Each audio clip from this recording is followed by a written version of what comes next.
지난 수십 년간 한국 교회는 양적으로 수적으로 아주 비약적인 성장을 이루었습니다. 한때는 대한민국 국민의 4분의 1 정도가 기독교인이다라고 할 정도로 양적으로 아주 큰 성장을 이뤘습니다. 지금도 어느 나라 역사를 뒤져봐도, 어느 큰 부흥의 역사를 뒤져봐도 그런 양적인 성장을 이룬 나라나 민족이나 경우들, 시대를 찾기가 매우 어려울 정도로 그런 큰 부흥을 이뤄냈습니다. 그런데 최근에 뉴스나 아니면 신문이나 여러 가지 소식들을 쭉 들어보면 뭔가 한국 교회가 근본적으로 바뀌어야 할 부분이 있다는 것이 보이기 시작했습니다. 부작용들이 보인 것이죠. 예를 들면 한국 사회 안에는 특별히 다른 민족이나 다른 나라 사회들보다 훨씬 더 많은 기독교적 이단, 기독교는 아닌데 기독교로부터 연원한 것 같은 이단들이 상당히 많습니다. 농담 삼아 하는 말인지 진단 삼아 하는 말인지 자기가 재림 예수다라고 말하는 사람이 대한민국 안에만 48명이 있다 그러죠. 미국에는 그 정도는 없는 것 같습니다. 인구수는 더 많은데도. 그뿐만 아니라 교회 안에도 기독교가 아닌, 기독교적인 가르침이 아닌 유사 기독교 또는 기독교와 유사한 가르침들이 교회 안에 팽배합니다. 대표적으로 우리가 알고 있는 기복신앙이라든지 돈의 신앙, 만몬신앙이라고 하는데요. 돈을 추구하는 신앙, 아니면 성공주의 또는 번영신학, 이런 것들이 대표적입니다. 미국 안에서도 대표적이죠. 전 대놓고 말씀을 드립니다만 저 휴스턴에 있는 조 목사님 같은 분, 성은 조시고 이름은 엘 오스틴이라고 하는 조 목사님 같은 분들은 대놓고 성공신학을 말하죠. 하나님도 예수님도 내 성공을 위해 존재하시는 분이라고 이야기를 하고 있어요. 그런 기독교적인 가르침 같으나 전혀 기독교적이지 않은 그런 가르침들, 또 한국 사회 안에는 목회자의 타락과 이것을 방지할 제도도 또는 방지할 만한 인격도 갖추지 않은 듯해 보이는 상황입니다. 또 그 목회자의 타락과 더불어서 교회 안에는 교단과 교단 또는 어떤 이즘이라고 할 수 있죠. 어떤 주의와 어떤 주의들 사이, 예를 들면 복음주의와 은사주의 사이에 극심한 분열이 있습니다. 오늘날 한국 사회의, 한국 교회의 현재 상황을 대표적으로 보여주는 예가 지난 주간에 있었죠. 복음주의 계열의 대표적인 교회의 목사님은 학력 위조, 또 목사 안수 위조 등등으로 해서 목사 자격을 박탈당하는 일이 있었죠.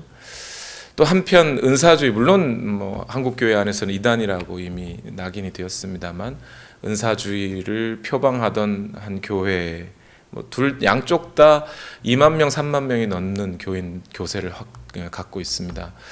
목사님들이 성폭행, 성추행 등에 연루되어서 결국 검찰의 조사를 받아야 하는 상황이죠. 그럼에도 불구하고 제가 안타까운 것은 서로가 서로를 욕한다는 거예요. 그래도 우리 교회는 장자교단이야. 그러면서 니네는 이단이잖아. 이러고 있고, 한쪽에서는 니네는 성령의 은사를 체험이나 해봤니? 이러면서 우리가 진짜야. 이러고 있고요. 그것과 아울러서 교회 안에는 명목상의 그리스도인이 참 많습니다. 진짜 그리스도인이 아니고 명목상, 겉으로만, 말로만 그리스도인인 사람들. 어제 제가 한 선교학 교수님하고 이야기를 나눴는데, 선교학 통계에 의하면 대한민국 안에 명목상의 그리스도인, 그러니까 겉으로만 그리스도인이고 교회만 출석은 하는데 그 본질은 바뀌지 않은 그런 그리스도인이 통계에 의하면 약 60%는 된다는 겁니다. 그 통계에 따르면 오늘 여기 앉아 계신 분의 열의 넷 정도는 진짜 그리스도인이고 6 정도는 아닐 수 있다는 확률이 됩니다. 왜 이런 일이 생길까요? 왜 이럴까요? 처음부터 이랬을까요? 제가 오늘 설교를 좀 톤을 낮춰서 시작하는 거 여러분 아시겠죠? 뒤에 가면 막 질러야 돼서 지금부터 지르면 힘들었어요. 왜 이런 일이 생겼을까요? 어쩌다 이런 문제가, 이런 일들이 생겼을까요? 그 짧은 시간에 그렇게 많은 그리스도인들이 생겼다고 하면서 결국에는 근본부터, 아니 처음부터 다시 시작해야 될 것 같은 그런 상황에 처해 있습니다. 그것을 한국 교회만 탓할 일은 아니에요. 우리도 비록 미국에 와서 미국에 있지만 우리도 한국 교회입니다. 사실은요. 그렇죠. 우리는 이 침례 요한의 사역을 통해서 오늘 우리의 문제점을 되짚어 볼 수 있습니다. 어디서부터 잘못됐고 무엇부터 다시 시작해야 되는 것인지를 저는 오늘 본문을 읽으면서 다시 한번 발견하게 됐습니다. 먼저 오늘 본문에 보면 요한이라고 하는 사람이 어떤 사람인지 요한의 역할을 먼저 이야기해 주고 있어요. 누가복음 3장 4절에서 6절까지 말씀인데 같이 한번 읽어보겠습니다. 시작. 그것은 이사야의 예언서에 적혀 있는 대로였다. 광야에서 외치는 이의 소리가 있다. 너희는 주님의 길을 예비하고 그 길을 곧게 하여라. 모든 골짜기는 메우고 모든 산과 언덕은 평평하게 하고 굽은 것은 곧게 하고 험한 길은 평탄하게 해야 할 것이니 모든 사람이 하나님의 구원을 보게 될 것이다. 이 누가복음 3장 4절에서 6절까지 말씀은 이사야 말씀을 인용한 것인데 이사야서에 있는 말씀을 가지고 이 누가는 바로 침례 요한이 바로 이런 역할을 한 사람이다라고 소개를 하고 있는 겁니다. 요한은 소리입니다. 요한은 소리, 광야에서 외치는 자의 소리와 같은 역할을 한다는 거죠. 다시 말해서 설교자라는 거예요. 하나님의 말씀을 전해줄 예언자와 같은 사람이라는 겁니다. 얼핏 보기에도 아까 비디오 클립에서 잠시 보셨듯이 그 헤롯 안티파스가 뭐라 그러죠? 요한이라는 사람이 광야에서 왔는데 내가 보기엔 그 사람 프로핏 같아. 선지자 같아. 예언자 같아. 하나님의 말씀을 전하는 자라는 거죠. 그런데 그 역할이 뭐냐면 하나님의 말씀을 전하여 설교하여 그다음 뭐 하겠다는 거죠? 주님의 길, 예수 그리스도께서 이 땅에 오실 그 길을 예비하는 일을 한다는 겁니다. 예수 그리스도께서 이 땅에 하실 일을 예비하는 것인데 그 예비하는 것을 어떻게 표현하고 있냐면 골짜기, 움푹 파진 골짜기는 메우고 높은 산과 언덕은 평평하게 깎고 굽어진 길은 곧게 만들고 험한 길을 다시 다듬어서 평평하게 깔끔하게 만드는 이 일을 요한이 한다는 겁니다. 말씀을 전해서. 근데 요한이 그럼 삽 들고 왔어요? 포크레인 들고 왔어요? 그런 거 아니잖아요. 하나님의 말씀을 가지고 굽은 길을 또 평탄하게 한다는 이 말씀의 뜻이 뭐겠습니까? 무엇을 평탄하게 하겠다는 거예요? 사람들의 마음을 평탄하게 해주어야 한다는 겁니다. 그래서 모든 사람이 하나님의 나라를 볼 수 있도록 해주는 것, 그것이 침례 요한이 해야 할 역할이었다는 거예요. 이 침례 요한이 하는 이 역할은 이 땅의 모든 설교자들이 모델로 삼아야 할 아주 표준이 되는 역할을 하는 겁니다. 그러면 요한은 설교를 통해 예수 그리스도께서 오실 길을 예비하는 일을 하셨는데, 그러면 예수 그리스도는 어떤 일을 하셨습니까? 누가복음 우리가 계속 읽고 있죠. 누가복음 2장 11절에 이미 예수 그리스도께서 어떤 일을 하실 것인지를 이미 말씀하셨습니다. 누가복음 2장 11절 함께 읽을까요? 오늘 다윗의 동네에서 너희에게 구주가 나셨으니 그는 곧 그리스도 주님이시다, 이렇게 말했죠. 여기 시저에 관한 이야기를 하면서 말씀드렸죠. 예수는 구세주이시고 그리스도 곧 메시아이며 그가 우리의 주인이다. 그는 하나님의 백성들에게 오셔서 그 백성들을 죄와 멸망 가운데서 건져낼 구세주이시며 하나님이 보내신 그리스도 곧 하나님의 메시아이다라는 말이죠. 그 이전에 이미 또한 누가복음 1장에 마리아에게 천사가 나타나서 또 이 말을 했습니다. 1장 32절과 33절 함께 읽겠습니다. 그는 위대하게 되고 더없이 높으신 분의 아들이라고 불릴 것이다. 주 하나님께서 그에게 그의 조상 다윗의 왕위를 주실 것이다. 그는 영원히 야곱의 집을 다스리고 그의 나라는 무궁할 것이다. 이렇게 말해요. 이 말씀의 뜻이 뭡니까? 예수는 이 땅에 오셔서 이 땅에서 하나님의 나라를 세워 가실 분이라는 거예요. 그리고 그분은 하나님의 나라의 왕으로 오신 분이라는 거예요. 직접 자신이 하나님의 나라를 세워 가실 뿐만 아니라 그 하나님의 나라의 왕으로 오셔서 그 왕국 백성들을 영원히 통치하실 자라는 겁니다. 예수 그리스도는 이 땅에 오셔서 이제 자신의 공생애를 시작하면서 하나님의 왕국을 세워 가실 거라는 거예요. 그 왕국에 백성들이 들어올 것이고 그 백성들의 마음을 예비하여 갈고 닦아줄 사람이 침례 요한이었다라는 말인 거죠. 결국 침례 요한이 하는 일이라는 게 뭡니까? 예수 그리스도를 통해 이 땅에 이루어질 하나님의 나라, 그 하나님의 나라에 들어갈 하나님 나라의 백성들의 마음을 갈고 닦아 준비해 줘야 할 사람이 침례 요한이었다는 겁니다. 그러면서 요한은 거기에 따라서 자신의 그 역할에 따라 자기가 할 일을 했어요.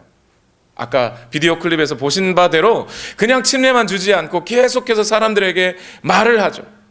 막 이야기를 합니다. 요한의 설교 사역의 특징을 살펴보면 지난 시간에도 말씀을 드린 적이 있는데요. 내용이 일단 쉽지가 않습니다. 이해하는 건 쉬워요. 무슨 말인지는 알아먹어요.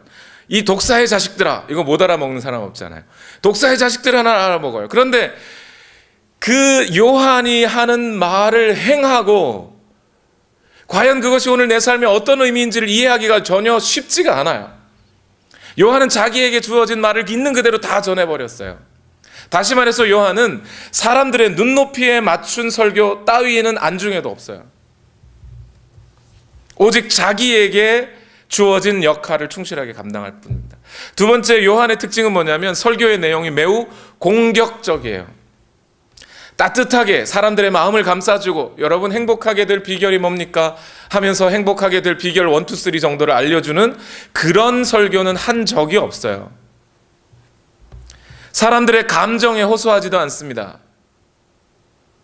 애시당초 이 침례 요한의 설교의 목적은 사람들을 건물 안으로 끌고 들여서 얼마나 더 많은 사람들을 내 설교를 듣게 할까에는 전혀 관심이 없는 거죠. 이 사람의 설교의 목적은 오로지 이 말을 전하여 사람들의 마음이 변화될 것만 기대하고 있는 거예요. 다른 건 기대하지 않습니다.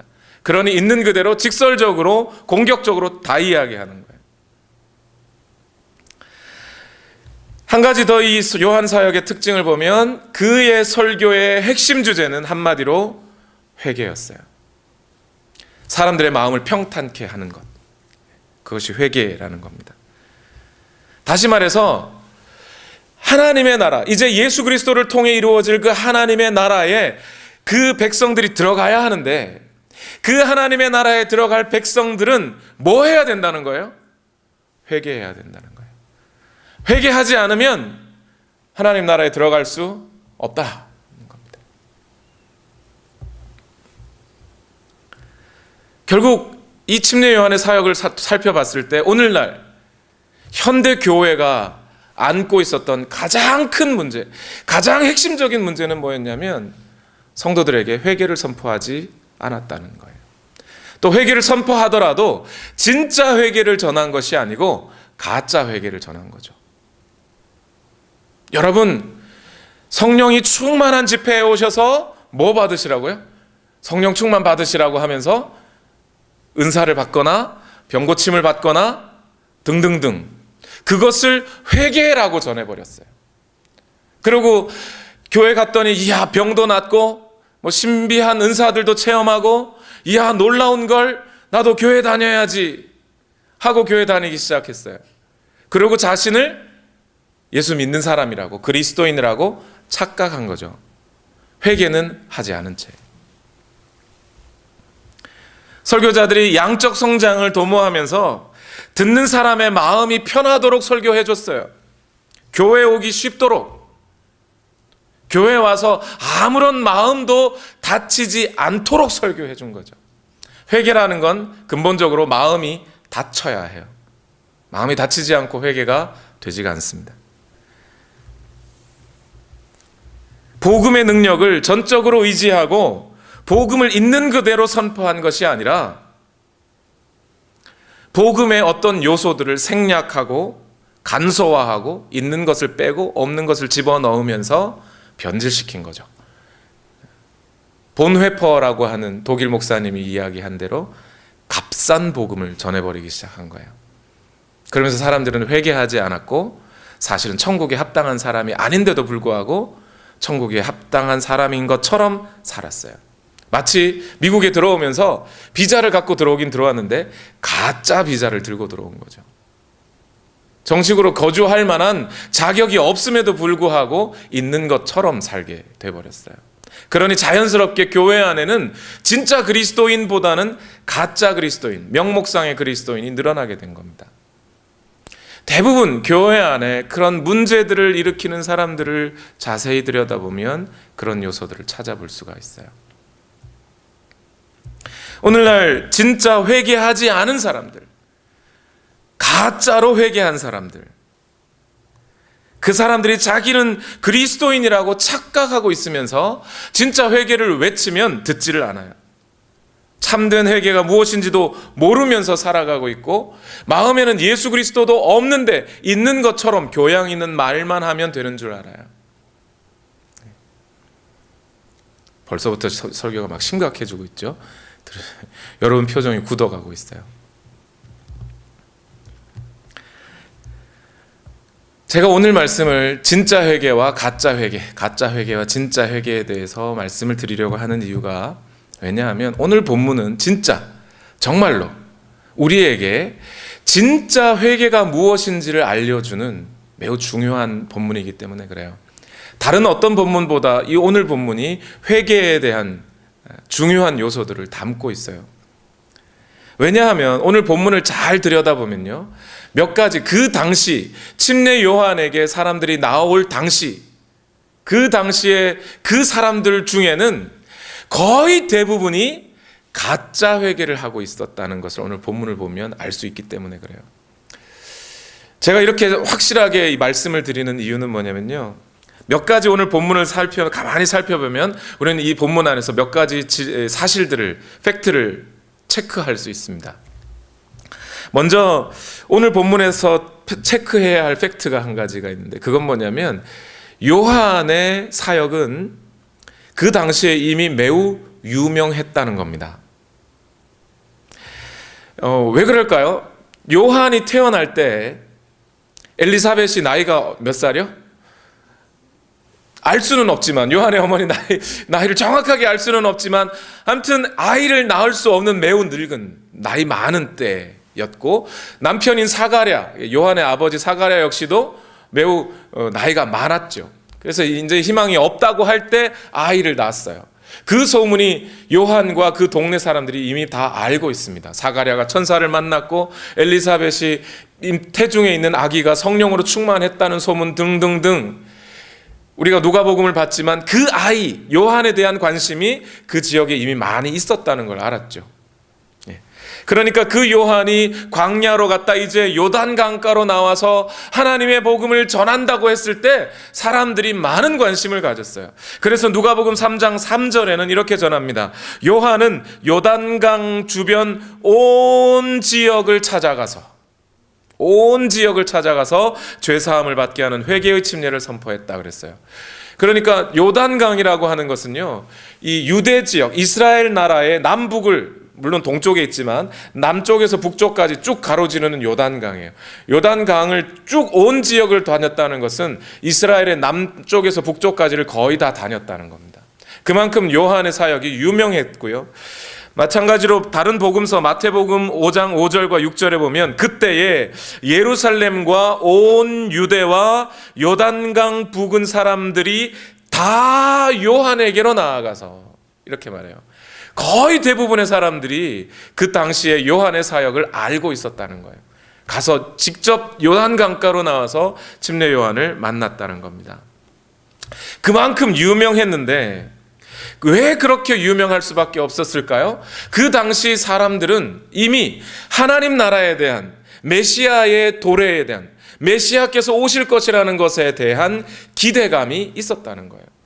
심지어 헤롯 안티파스까지 알고 있잖아요. 메시아에 대해서. 나는 걔가 메시아인지 모르겠어. 혹시 다른 메시아가 있는지 모르겠지만, 이 정도로 이야기를 하는 걸 보면 그 당시에 이미 이스라엘의 많은 사람들이 메시아에 대한 기대감이 있었다는 거예요. 누가복음 3장 3절에 요한은 요단강 주변 온 지역을 찾아가서 뭘 선포했냐면 죄 사함을 받게 하는 회개의 침례를 선포했다 그랬어요. 그리고 3장 7절에도 보면 요한은 자기에게 침례를 받으러 나오는 무리에게 말을 했다 이랬어요.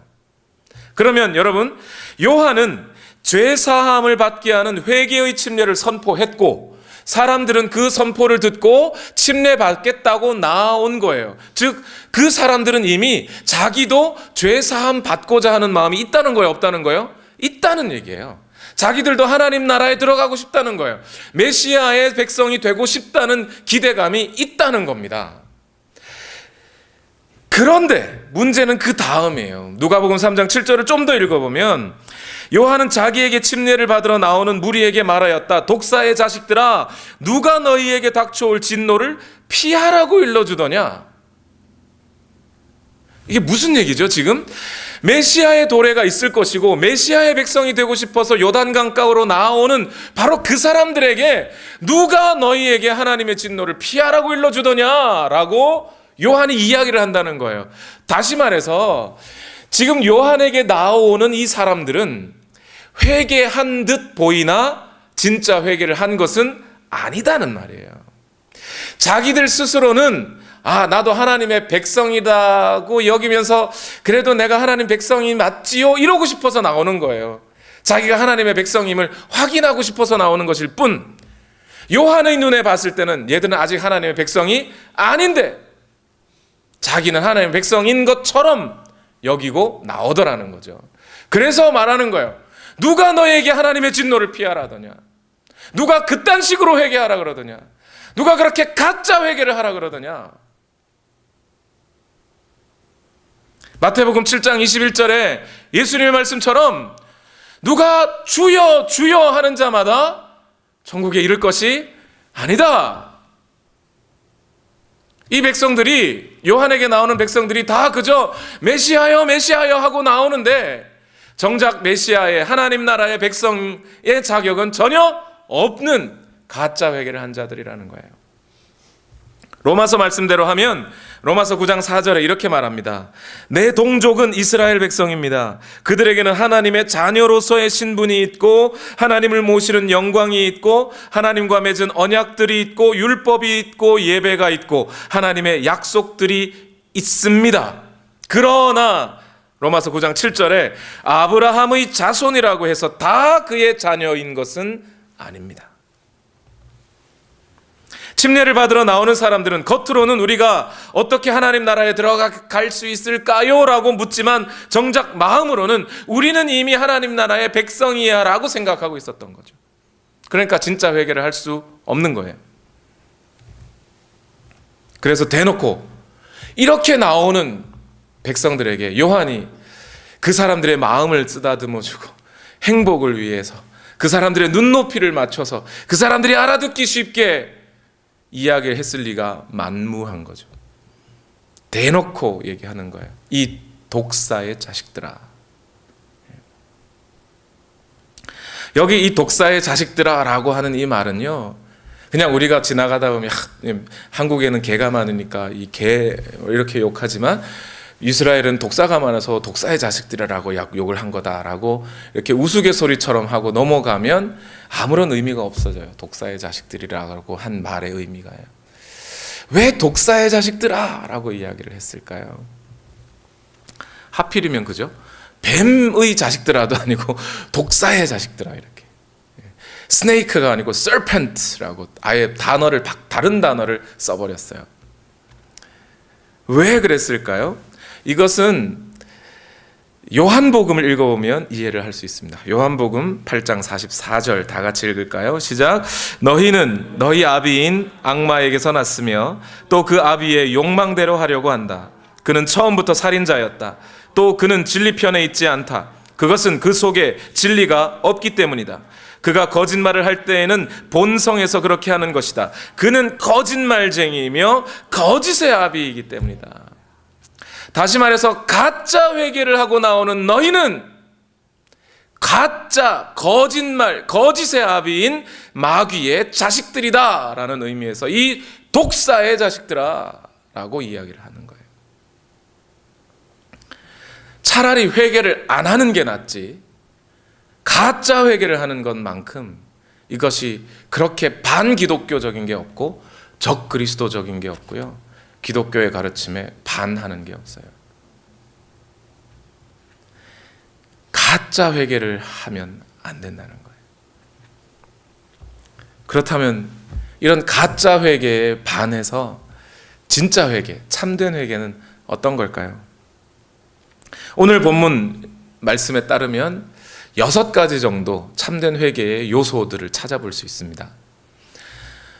지금 말씀드리는 것은 단계가 아니에요. 무슨 과정도 아니고, 그러니까 시간 순서로 나열할 수 있는 것도 아니에요. 이 6가지의 내용이 뒤죽박죽 섞일 수도 있고요. 그러나 반드시 우리가 기억해야 되는 것은 참된 회개에는 이 6가지 정도의 요소가 반드시 들어가 있다는 것을 아셔야 됩니다. 6가지, 3가지도 아니고 6가지. 외우기 너무 힘들어. 힌트를 드리자면, 여러분 자신을 한번 잘 생각해 보면 참된 회개를 하신 분은 이 6가지의 내용을 외우지 않아도 맞아 진짜 회개는 그렇게 하는 거야 라고 금세 이해가 되세요. 근데 아니신 분들은 긴가민가 하실 수 있어요. 저는 대놓고 딱 부러지게 얘기한 건 아닙니다. 그럴 수 있다 이렇게. 첫 번째, 참된 회개는요 어떤 것이냐면 자기 자신의 범죄 행위만이 아니라 근본적인 인격의 밑바닥까지를 돌아보게 되는 게 참된 회개입니다. 다시요. 진짜 회개를 한 사람은요, 단지 어떤 범죄 행위만을 문제 삼지 아니하고 그 행위 밑바닥에 있는 내 인격의 근본까지를 돌아보고 회개하게 돼 있어요. 오늘 누가복음 3장 4절에서 6절 말씀을 다시 읽겠습니다. 시작. 그것은 이사야의 예언서에 적혀 있는 대로였다. 광야에서 외치는 이의 소리가 있었다. 너희는 주님의 길을 예비하고 그 길을 곧게 하여라. 모든 골짜기는 메우고 모든 산과 언덕은 평평하게 하고 굽은 것은 곧게 하고 험한 길은 평탄하게 해야 할 것이니 모든 사람이 하나님의 구원을 보게 될 것이다. 침례 요한은 설교하고 그 설교를 들은 사람들은 뭘 해야 된다는 거예요? 지금부터 자기 마음에 저 골짜기 또는 저 깊은 심연에 있는 내용까지도 메워야 하고, 교만하여 저 높아진 마음도 깎아내버려야 하고, 험하고 울퉁불퉁한 마음도 갈아붙여야 하고, 이리저리 삐뚤어서 라면발처럼 꼬부라진 마음도 곧게 펴야 하는 그런 작업들을 하게 된다는 이야기잖아요. 그렇죠? 하나님의 말씀을 들으니, 회개는요 말씀 없이 되는 건 아닙니다. 내 마음대로 나 옛날에 내 이렇게 살았는데 잘못했어, 이건 회개가 아니에요. 분명히 회개는 하나님의 말씀을 듣는 작업을 당연히 선행하게 되어 있습니다. 하나님의 말씀을 들으면 그 말씀에 나를 비추어 내 인격의 모자란 죄된 부분까지도 찾아서 살펴보게 되어 있다고요. 그리고 그것으로부터 회개하는 것이 진짜 회개예요. 아이들에게 회개하라 그러면 뭐 찾죠? 내가 엄마 지갑에서 돈 100원을 훔쳤나? 이걸 생각해요. 아이들은 그럴 수 있어요. 그러나 적어도 우리가 인격이라는 것을 갖추고 말하고 생각할 수 있는 사람들이 되면 그때는 동전 하나 훔친 것을 생각하지 않아요. 내가 11조를 언제 떼먹었지를 죄로 여기지 않고요. 물론 그 행위가 어디서부터 나왔어요? 나의 태도로부터 나온 것이거든요. 나의 인색함의 태도에서 나온 것이거든요. 그러니 11조를 내지 않은 것보다는 먼저 나의 인색함을 돌아보게 되고, 그 인색함은 그럼 어디서 왔는가? 내가 하나님을 의지하는 것보다 돈을 의지하고 있었구나 하는 마음에서부터 찾아오는 거예요. 하나님을 믿지 않고 돈을 믿었던 거죠. 그러니 돈을 헌금하는 것도 아까운 거예요, 이게 지금. 아이들에게 화를 냈다 그러면 아이들에게 화를 낸 행위를 물론 잘못 삼아야겠죠. 그러나 진짜 회개하는 사람은 아이들에게 화를 낸 행위만이 아니라 내가 화를 잘 내는 태도까지도 돌아보게 된다는 거예요. 그리고 화를 내는 잘 내는 성격뿐만이 아니라 내가 왜 화를 냈나 그러면, 너 그렇게 공부 안 하고 까불다가 너 커서 저기 홈리스처럼 된다 이렇게 그렇게 야단치잖아요, 그죠? 내 생각, 내 근본적인 가치관은 뭐에 바탕을 두고 있어요? 성공주의의 바탕을 두고 있는 거라는 거예요. 아닌 것 같아도. 그러니 그 성공주의에 따른 내 마음부터 돌아보는 게 회개예요. 두려움과 걱정이 많은 것, 좋아요. 그것도 회개해야 할 것입니다. 그러나 단지 두려움과 걱정을 돌아보는 게 아니라 근본적으로 내가 하나님을 의식하지 아니하고 사람을 의식하였기 때문에 내게 두려움이 오는 거 아닙니까? 하나님은 작아 보이고 사람이 커 보이니까 두려움이 생긴 거잖아요. 그러니 이제 내가 사람은 작아 보이고 도리어 하나님이 커 보이는 그런 믿음으로 나아가겠다고 나의 인격인 근본부터 돌아보는 게 회개예요. 진짜 회개한 사람은 거기부터 회개를 하는 겁니다. 두 번째로 참된 회개는요, 회개를 왜 하느냐라고 물었을 때 하나님의 진노하심 때문에 회개하는 겁니다. 누가복음 3장 7절을 다시 읽어보겠습니다. 시작. 요한은 자기에게 침례를 받으러 나오는 무리에게 말하였다. 독사의 자식들아, 누가 너희에게 닥쳐올 진노를 피하라고 일러주더냐. 이 말을 잘 이해해야 되죠, 그죠? 지금 요한에게 나오는 이 사람들은 회개를 했어요, 안 했어요? 이렇게 회개라는 걸 하긴 했는데 뭘 했어요? 가짜 회개를 했다고요. 그러니까 하나님의 진노를 피하려고 한 거죠. 어쨌든 피하려고 하긴 했는데 제대로 피했어요? 못 피했어요? 못 피한 거예요. 그러니까 가짜 회개를 했다는 거죠. 다시 말해서 지금 요한이 이야기하고자 하는 것은 진짜 회개라야 하나님의 진노를 피할 수 있다, 이 말이 되는 거죠. 즉 진짜 참된 회개는 하나님의 진노를 피하고자, 내가 하나님으로부터 버림받지 않기 위해서, 버림받은 백성이 되지 않기 위해서 회개하는 거라는 거예요. 이 말을 잘 인식하셔야 돼요. 무슨 얘기냐면 오늘날 많은 분들이 내가 회개했어 그러세요. 예. 왜 회개를 했느냐 물어보면 내가 이렇게 회개해야 내가 좀 더 나은 사람이 될 것 같아. 좀 더 윤리적인 사람이 될 것 같아. 좀 더 착한 사람이 될 것 같아. 이건 회개가 아니에요. 하나님과 관계없어요. 내가 착한 사람이 되고자 하는 게 뭔 회개예요. 그건 그럴 것 같으면 얼른 저기 불교로 가셔서 면벽 수행을 16년을 하십시오. 성철 스님처럼 훌륭하신 분이 되실 수 있어요. 그건 회개가 아니에요. 오늘 회개하는 것은 하나님의 나라에 들어가는 관문이기 때문에 그래요, 회개가. 회개하지 않은 자들이 하나님 나라에 들어갈 수 없어요. 하나님 나라의 백성의 자격이 주어지지 않아요. 누가복음 3장 9절로 내려가면 이 말씀이 있어요. 같이 읽어보겠습니다. 3장 9절 시작. 도끼를 이미 나무 뿌리에 갖다 놓으셨다. 그러므로 좋은 열매를 맺지 않는 나무는 다 찍어서 불 속에 던지신다. 여기서 벌써 열매라는 단어가 벌써 막 들어오시죠. 열매는 잠시 잊으시고 그 앞에 있는 말이 중요해요. 도끼를 이미 나무 뿌리에 갖다 놓으셨다, 이렇게 했어요. 도끼를 어디다 갖다 놨다고요? 나무 뿌리에 갖다 놨어요. 이게 무슨 얘기냐면 여러분, 나무를 빡 쓰러뜨려서 잘라서 딱 쓰러뜨리려고 할 때 어디를 찍어야 돼요? 뿌리를 찍어야 한 방에 넘어가죠. 저 가지 치면 이쪽까지 또 쳐야 되고 막 이렇게 사방으로 치고 난 다음에 마지막에 치면 힘들어요. 한 방에 치는 게 뿌리예요. 그래서 도끼를 나무 뿌리에 두었다는 거예요. 지금 이제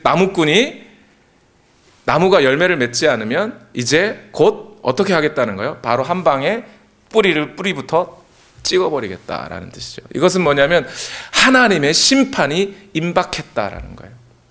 하나님의 나라는요, 이 심판의 과정을 거치게 돼 있습니다. 들어가려면. 무슨 얘기냐면 너무 다 뻔한 거 아닐까요? 그죠? 이 땅에 하나님 나라 아니면 사단의 통치, 그죠? 둘 중에 하나예요. 하나님 나라에 안 들어가면 사단의 지옥, 사단의 천국 아니면 지옥, 둘 중에 하나예요. 그러니까 천국에 들어간다는 건 이미 심판을 받은 거예요. 이해되셨죠? 그런 의미에서 지금 하나님의 나라는 예수 그리스도를 통하여 이미 이제 곧 있으면 시작돼요. 침례 요한의 사역을 보면 이제 곧 예수 그리스도의 사역이 시작되고 하나님의 나라가 이 땅에 임하기 시작하는데, 그 하나님의 나라에 못 들어가면 이미 심판받은 거고요. 들어가도 심판받은 거죠. 그렇죠? 그 하나님의 심판이 이제 도끼가 나무 뿌리에 놓여 있다라는 의미가 되는 거예요. 그러니 뭐 해라? 회개해라. 이 하나님의 진노를 피하기 위해 회개하라는 거예요. 요한의 설교가 매우 직설적이고 공격적인 이유가 여기 있는 거예요. 사람들의 사정 봐주고 사람들의 생각 봐주고 눈높이 따져주고 입장 상황을 따져가면서 회개를 선포할 여유가 없어요. 이제 곧 예수님의 사역이 시작되는데, 보셨잖아요, 그 비디오 클립. 막 침례 주고 있는데 예수님 오셨어요. 이제 예수님 시작해버리셨어요.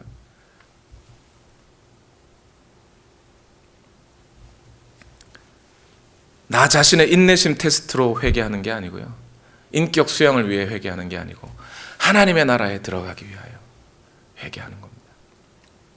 세 번째, 참된 회개자는 종교의식을 거부합니다. 회개를 대신할 만한 종교적 의식을 인정하지 않게 됩니다. 누가복음 3장 8절을 보십시오. 앞부분만 읽어보겠습니다. 시작. 회개에 알맞는 열매를 맺어라, 이렇게 했어요. 회개에 알맞는 열매를 맺어라. 여기 열매가 뭘까요? 이 열매가 뭘까요? 의식? 전도해가지고 오늘 한 명 전도하면 포도송이에 포도 색칠 1개, 이게 열매일까요? 너희는 속으로 아브라함은 우리 조상이다 하고 말하지 마라. 내가 너에게 말한다. 하나님께서는 이 돌들로도 아브라함의 자손을 만드실 수 있다, 이렇게 했어요. 유대인들은요, 옛날부터 전적인 타락, total depravity라고 말하는 그걸 믿지 않았어요. 아담이 죄를 지었잖아요. 아담의 죄로 우리 모두가 죄인 되었다라는 사실을 안 믿었어요, 유대인들은. 아담이 죄 지어서 아담이 죽으면 그거 끝. 유대인들은요, 대신 우리는 누구의 조상, 누구의 후손이요? 아브라함의 조상, 아브라함의 후손. 그러니까 아브라함은 하나님의 약속을 받았고 할례를 받으면 우리는 아브라함의 후손이니까 아담의 죄가 우리를 덮을 수 없다라고 생각한 거죠. 그러니까 어떻게 해요? 태어나자마자 얘 죽기 전에 뭐부터 해야 돼? 할례부터 해야 돼요. 이게 의식이에요, 의식. 언제든지 율법의 행위와 제사 의식을 통해 구원받을 수 있다, 회개할 수 있다라고 생각했던 게 유대인들이거든요. 빌립보서 3장 2절과 3절에 가면 바울이 이런 얘기합니다. 개들을 조심하십시오. 바울도 욕을 참 잘하셨어요. 악한 일꾼들을 조심하십시오. 여러분, 악한 일꾼들을 보시면 뭐라고 생각하시면 되지? 개다, 이렇게. 어떤 사람이 그럼 악한 일꾼인가요? 살을 잘라내는 할례를 주장하는 자들을 조심하십시오. 하나님의 영으로 예배하며 그리스도 예수 안에서 자랑하며 육신을 의지하지 않는 우리들이야말로 참으로 할례 받은 사람들입니다. 어떤 의식, 행식, 성례전을 통해서 구원받을 수 있다라고 알려주는 사람들이 있거든. 개로 알으라는 거예요, 개. 그런 사람들이 있다니까요, 여러분. 오늘날 한국 교회도 이것을 가르치는 분들이 있어요, 여러분. 수요일날 예배 안 나오시면 여러분 지옥 가십니다, 이렇게 가르치시는 분이 있다니까요. 예배를 나와야 천국 가는 거라고 알려주는 거예요.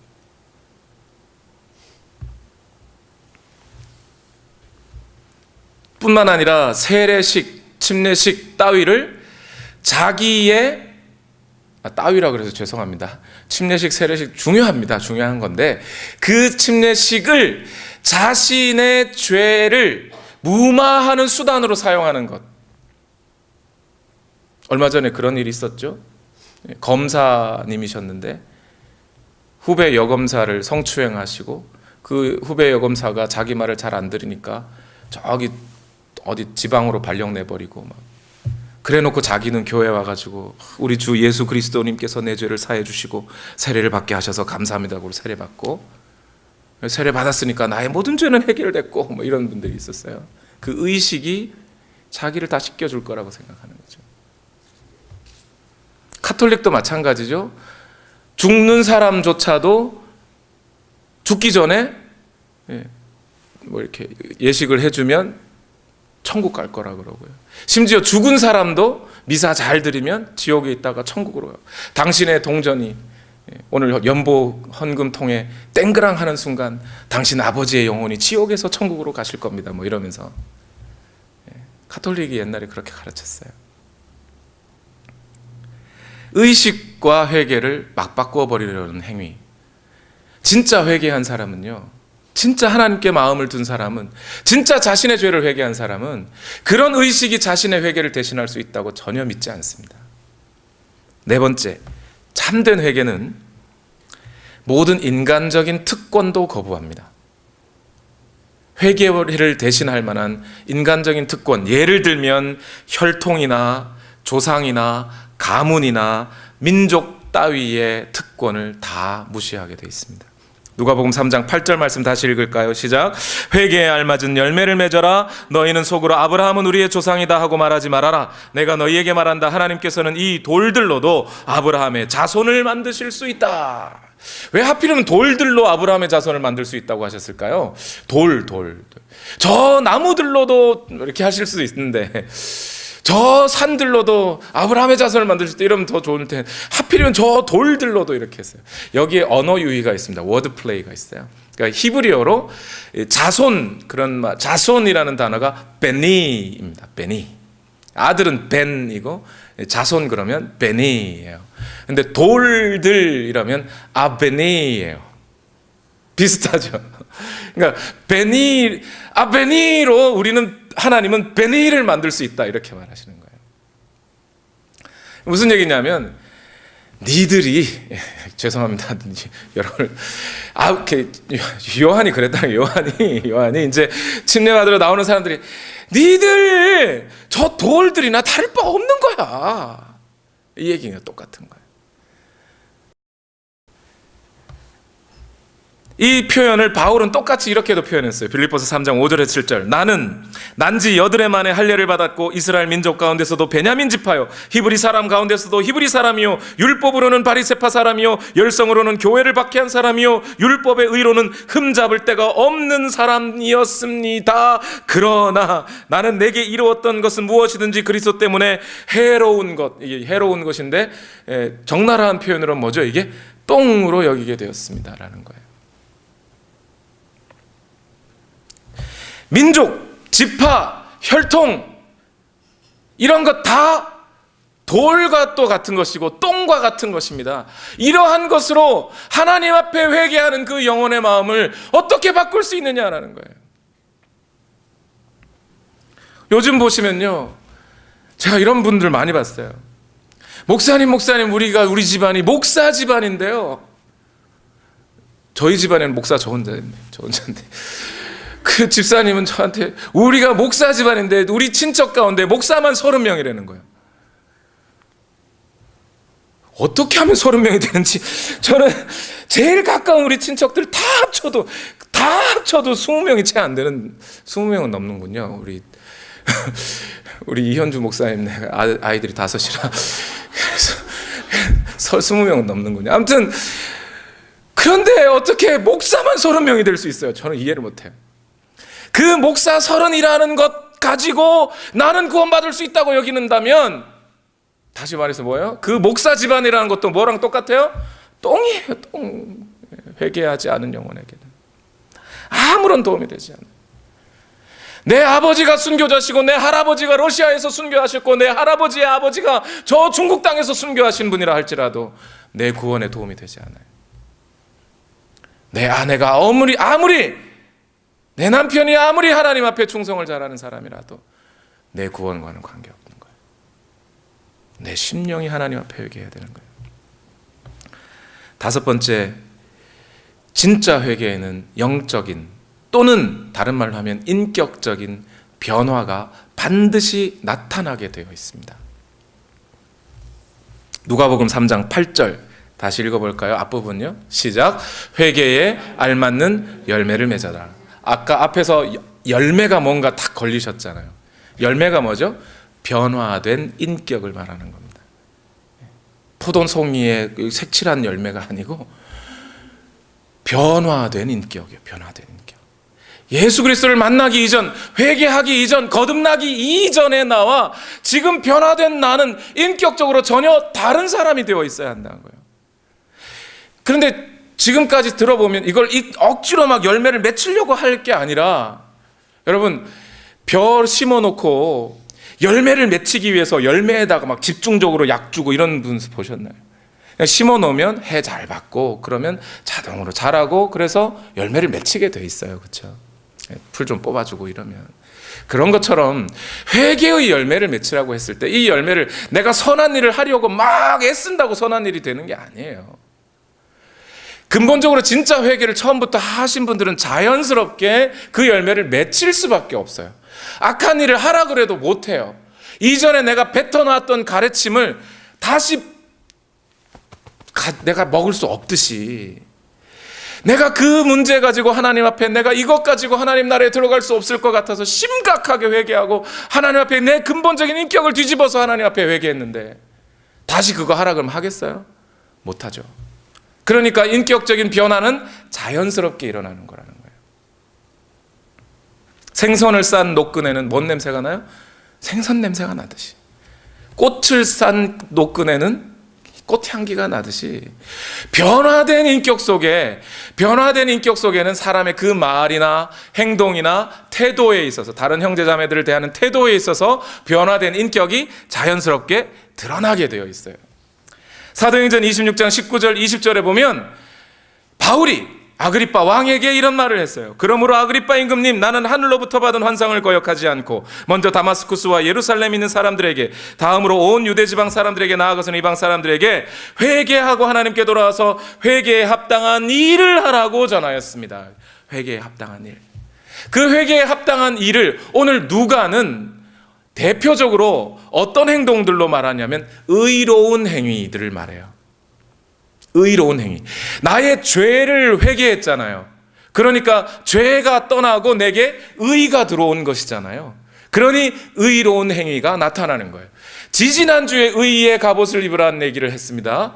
주일날, 그죠? 의가 뭐예요? 의가 관계에서 오는 의무를 성실히 수행하는 것, 그것이 의라 그랬어요. 그죠?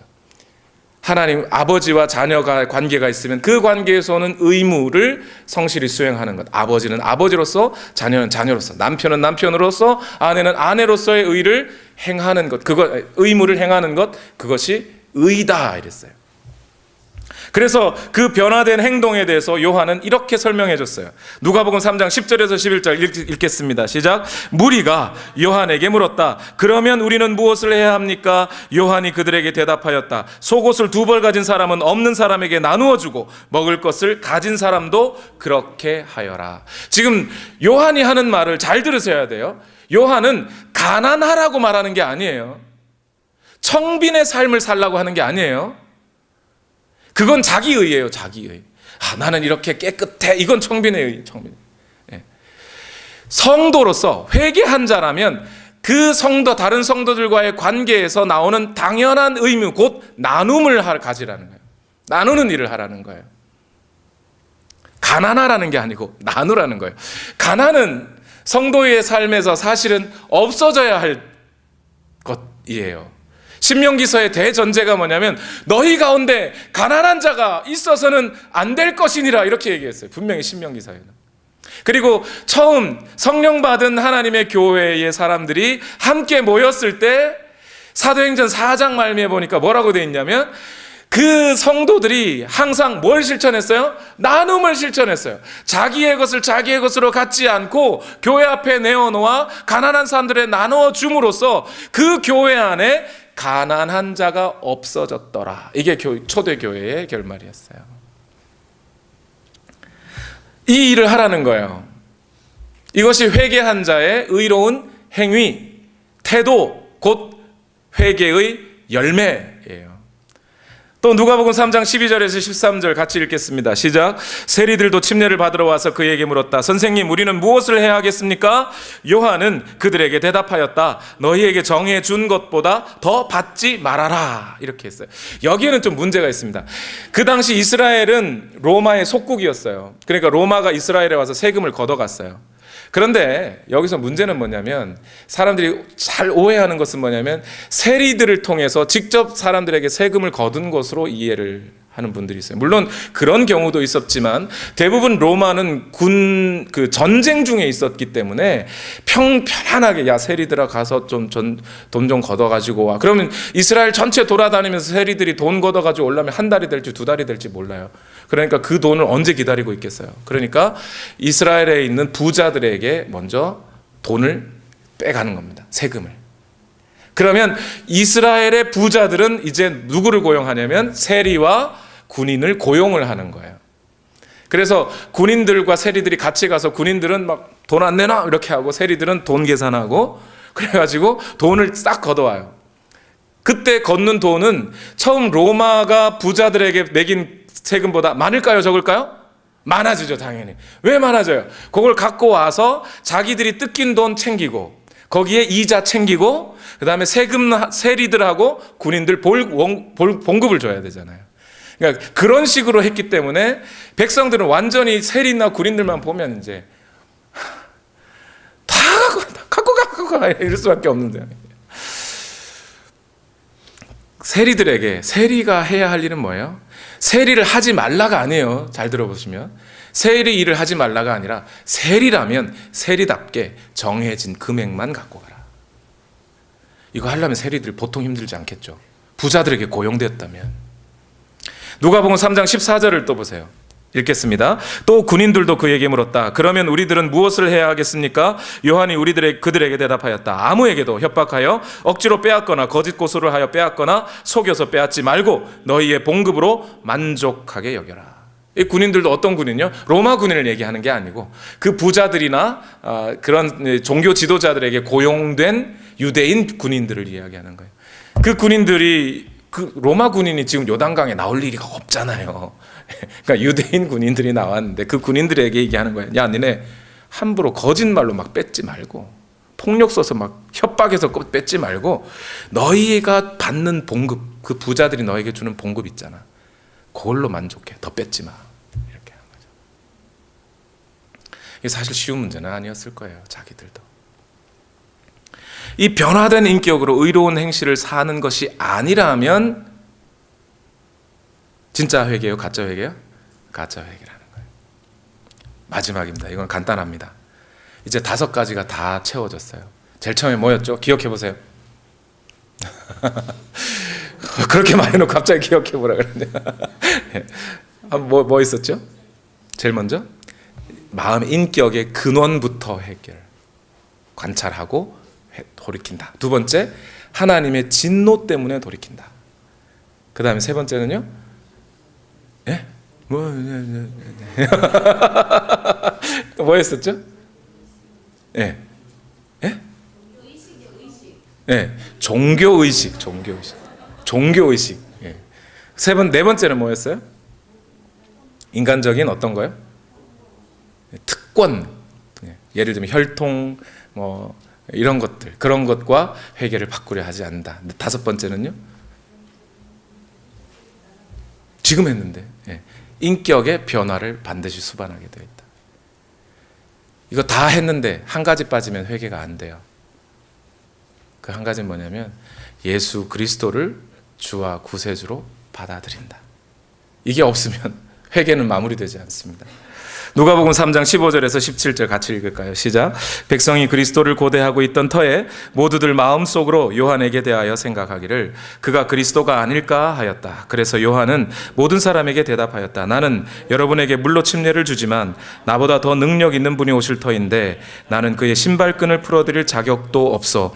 그는 여러분에게 성령과 불로 침례를 주실 것이요 그는 자기의 타작마당을 깨끗이 하려고 손에 키를 들었으니 알곡은 곳간에 모아들이고 쭉정이는 꺼지지 않는 불에 태우실 것이요. 만약 이것이 없으면 요한은 다 준비해놓고 어떻게 하는 거죠? 자기는 빠지는 거예요. 나 따라올 거면 오지 마. 나 따라오는 건 회개가 아니야. 예수님한테로 가라고 예수님을 소개하는 거죠. 목회자들이 실컷 설교하고 뭐 성령운동 일어나고 그래가지고 막 사람들이 은혜 잔뜩 받았는데 여러분 이제 내가 하자는 대로 하십시오 이러면 말짱 도루묵 되는 거예요. 예수님께로 가셔야 돼요.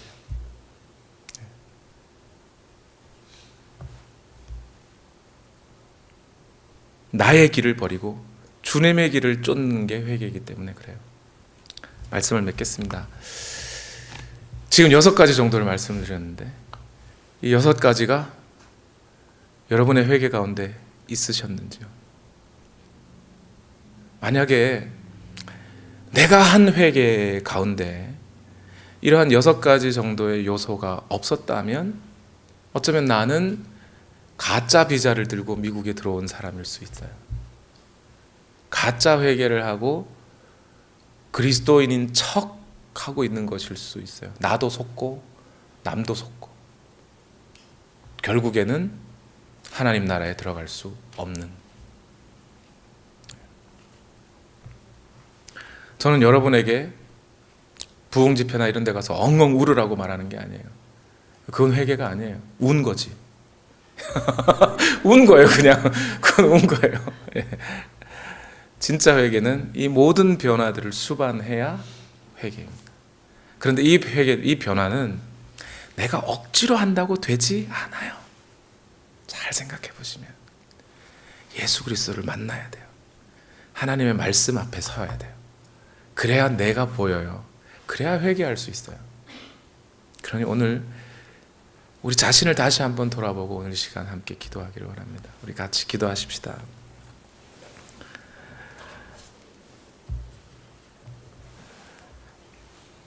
서두르지 마십시오.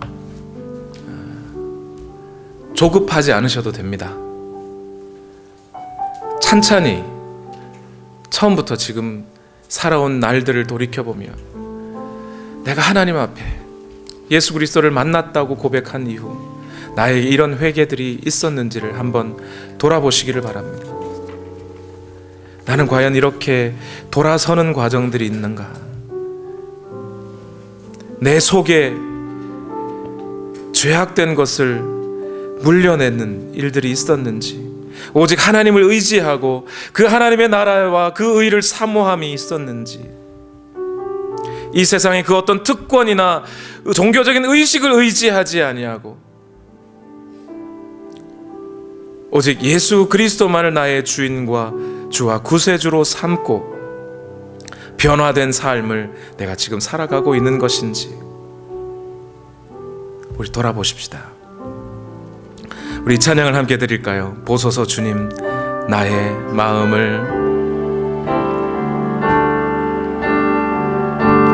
보소서 주님 나의 마음을, 선한 것 하나 없습니다. 보소서 주님, 보소서 주님 나의 마음을, 선한 것 하나 없습니다. 그러나 내 모든 것 주께 드립니다. 그러나 내 모든 것 주께 드립니다. 사랑으로 안으시고 날 새롭게 하소서. 주님 마음, 주님 마음 내게 주소서. 내 아버지 주님 마음 내게 주소서. 나를 향하신 주님의 뜻이 이루어지도록 주님 마음 내게 주소서. 다시 한번 보소서 주님, 보소서 주님. 나의 마음을 선한 것 하나 없습니다. 하나 없습니다. 그러나 내 모든 것 주께 드립니다. 주께 드립니. 사랑으로 안으시고 날 새롭게 하소서. 아멘. 주님 마음 내게 주소서. 내게 주소서. 내 아버지 주님 마음 내게 주소서. 나를 향하신 주님의 뜻이 이루어지도록 주님 마음 내게 주소서. 주님 마음 내게 주소서. 내 아버지 주님 마음 내게 주소서. 나를 향하신 주님의 뜻이 이루어지도록 주님 마음 내게 주님 마음 내게 주소서. 주님 마음 내게 주소서. 내 아버지 주님 마음 내게 주소서. 나를 향하신 주님의 뜻이 이루어지도록 주님 마음 내게 주소서. 여러분, 조급하지 않으셔도 됩니다. 걱정하지 않으셔도 됩니다. 오늘 하나님이 여러분을 만나주시고 예수 그리스도께서 오늘 여러분 심령 가운데 들어오시고 주의 성령이 여러분을 감화 감동하시고 여러분과 함께 거하려고 하실 때 우리는 너무나 자연스럽게 회개하게 될 것입니다. 그러나 우리가 주의해야 할 것은 그런 회개를 하지도 않아 놓고 가짜 회개해 놓고 진짜 회개한 것처럼 믿는 것입니다. 주의하셔야 합니다. 다시 한번 오늘 이 시간 돌아보십시오. 그리고 오늘 만약 내 인생 가운데 이러한 회개가 없었다면, 그래야 내가 하나님의 나라의 백성이라는 하나님의 그 증명이 없다면 나는 불행한 사람입니다. 그러니 주여, 오늘 내게 회개의 영을 부어주옵소서. 내가 예수 그리스도를 만나고 그 하나님의 말씀 앞에 서므로 말미암아 오늘 내 안에 진정한 회개가 있게 하여 주시옵소서라고 고백하시기를 바랍니다. 그렇게 회개하는 자에게는 반드시 그 마음에 하나님의 나라가 임하고 하나님의 통치가 임하고 주님이 주시는 평안으로 가득 차게 될 것을 믿습니다. 오늘 이 시간 다 같이 함께 기도하겠습니다. 살아계신 아버지, 오늘도 우리를 인도하여 주시기를 원합니다.